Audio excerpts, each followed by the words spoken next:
ये 11 बजे का घटना है और रात 9 बजे तक मेरी बच्ची का उपचार नहीं हो सका और इसके लिए 8-9 घंटा तक वो संघर्ष करती रही और दम तोड़ दी।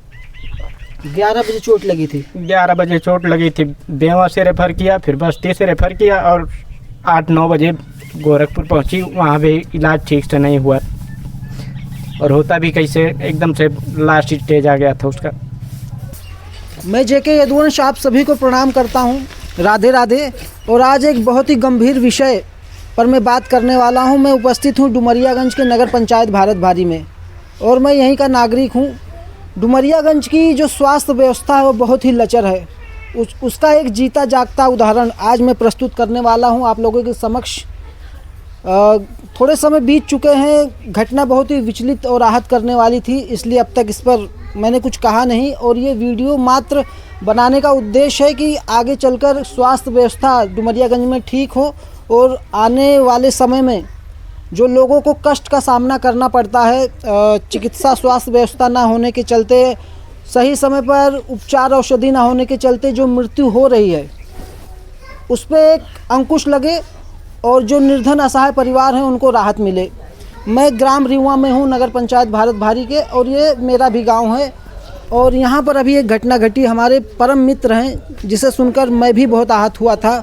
उनकी एक 2 साल की बच्ची जो छत से गिर गई और स्थिति काफ़ी गंभीर थी। 11 बजे के आसपास की घटना है और ठीक समय पर औषधि उपचार ना होने के चलते उनकी मृत्यु हो गई। क्योंकि आप देखेंगे कोई गंभीर घटना यदि घटती है स्वास्थ्य को लेकर तो आधा 1 घंटे में अगर औषधि उपचार हो, ट्रीटमेंट हो तो एक बार उसे बचाया जा सकता है।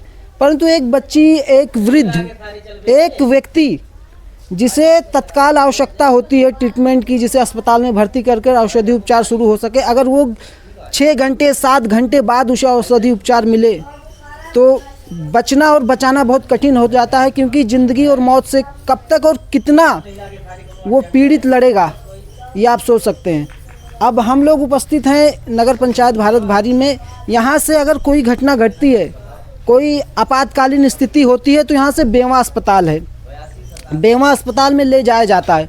बेवा अस्पताल में लगभग 1 दशक से मैं जानता हूँ कि एक ही काम होता है। बहुत सारी ऐसी घटनाएँ घटी है कि वहाँ से लोगों से पूछो क्या हुआ, जवाब दे दिया गया, यानी रेफ़र कर दिया गया। वहाँ पर और कोई काम नहीं होता है। 1 घंटा वहाँ व्यर्थ में खर्च होते हैं, उसके बाद बस्ती भेजा जाता है। आप सोचिए, विधानसभा है ये डुमरियागंज और लोकसभा भी है, उसके बाद हमें बस्ती जाना पड़ता है।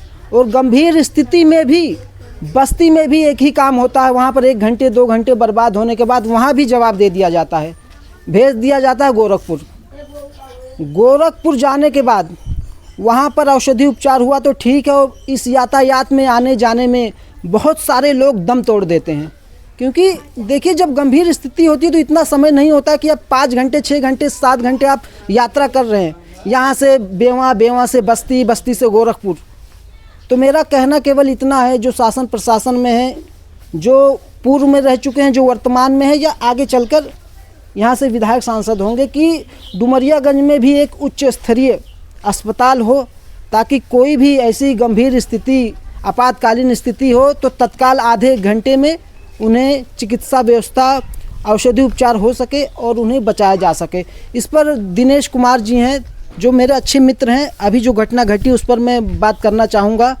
बहुत ही पीड़ादायक है, पर बात करना आवश्यक है। लोगों तक ये सूचना पहुँचनी चाहिए ताकि लोग जागरूक हो चुके हैं। और जो सत्ता शासन में जो भी हैं, नेता, विधायक, सांसद हैं, जो चुनकर आते हैं, जिन्हें चुनकर भेजा जाता है, स्वास्थ्य, शिक्षा और न्याय व्यवस्था पर काम हो सके। नमस्कार। नमस्कार दिनेश जी। तो ये जो घटना अभी घटी है उसे पीड़ादायक है, इस पर बहुत ज़्यादा बात करना ठीक नहीं, फिर भी मैंने आपसे कहा कि इस पर बात की जाए, लोगों में ये चर्चा का विषय हो और आगे जो भी हमारे नेता विधायक होते हैं, सांसद होते हैं, उन तक ये सूचना पहुँचे ताकि उस पर वो काम कर सकें, विधानसभा में, संसद में इस पर आवाज़ उठे और डुमरियागंज में एक स्वास्थ्य व्यवस्था अच्छी हो, एक अच्छा अस्पताल बने। कैसी घटना घटी थी, क्या हुआ था? भैया 11 बजे का घटना है और रात 9 बजे तक मेरी बच्ची का उपचार नहीं हो सका और इसके लिए 8-9 घंटा तक वो संघर्ष करती रही और दम तोड़ दी। 11 बजे चोट लगी थी। 11 बजे चोट लगी थी, बेवा से रेफर किया, फिर बस्ती से रेफर किया और 8-9 बजे गोरखपुर पहुंची। वहाँ भी इलाज ठीक से नहीं हुआ और होता भी कैसे, एकदम से लास्ट स्टेज आ गया था उसका।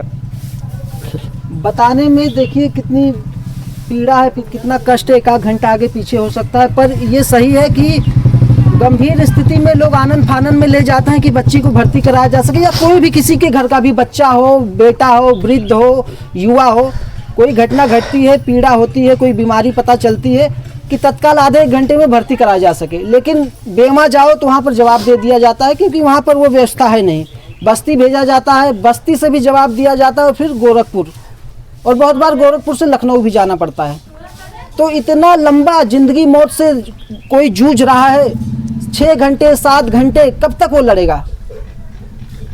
ये बहुत ही पीड़ादायक है। और जो भी लोग हैं राजनीति से जुड़े हैं, जो नेताओं के कार्यकर्ता होते हैं, उनसे भी मेरा नम्र निवेदन है हाथ जोड़कर, ये किसी की प्रशंसा या किसी की आलोचना के लिए ये वीडियो नहीं बनाया गया है, किसी के समर्थन या किसी के विरोध के लिए वीडियो नहीं बना है।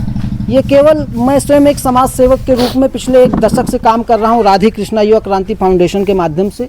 हमारा उद्देश्य होता है कोई पीड़ित है, असहाय है, तो उसके लिए सेवा का भाव हो, उसके लिए जो हम कर सकें, परंतु बहुत कुछ हमारे हाथों में नहीं होता। तो राजनीति से जो भी जुड़े हैं हमारे मित्र, इस क्षेत्र के, इस विधानसभा के, इस लोकसभा के, तो अपने नेताओं से वो आगे इस बात को रखें, आवाज़ उठाएं कि हमारे क्षेत्र में भी, हमारे विधानसभा में भी एक उच्च स्तरीय स्वास्थ्य व्यवस्था, एक अस्पताल होना चाहिए, जो कि आसपास के क्षेत्र में ऐसी कोई घटना घटे तो आधा 1 घंटे के भीतर उनका औषधि उपचार शुरू हो सके, उनका ट्रीटमेंट हो सके, सही समय पर उन्हें बचाया जा सके। जय हिंद, राधे राधे।